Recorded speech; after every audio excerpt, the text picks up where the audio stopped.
दर्शक मित्रों आप જોઈ રહ્યા છો સંદેશ ન્યૂઝ હું છું નુપુર।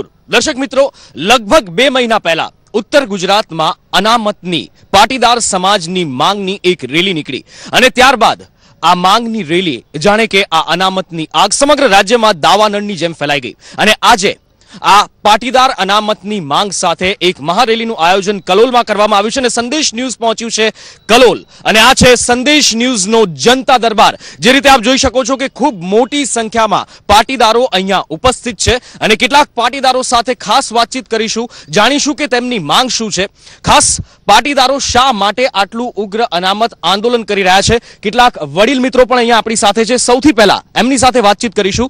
આપનું નામ? વિજયભાઈ પટેલ।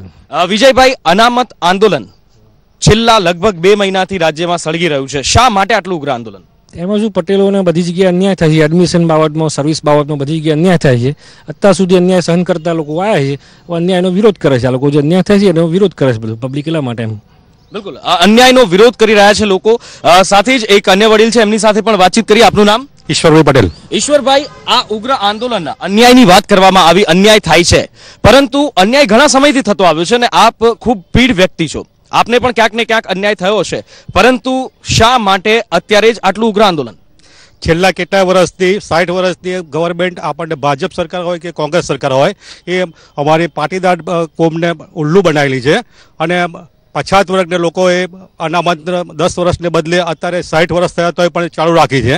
એના વિરોધમાં અમે અમારા ભાવિ પેઢી માટે અમારા છોકરાઓને સારી રીતે નોકરી મળે, શૈક્ષણિકમાં લાભ મળે એમ અને શિષ્યવૃત્તિ મળે અને અમારા વિદ્યાર્થીઓ, અમારા છોકરાઓ બધા આગળ આવે એ માટે અમે પ્રયત્ન કરીએ અને એનો વિરોધ કરીએ છીએ અમે।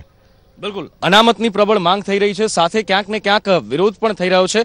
પાટીદાર આંદોલનના એક આગેવાન પણ આપણી સાથે જોડાયા છે। આપનું નામ? લાલી પટેલ।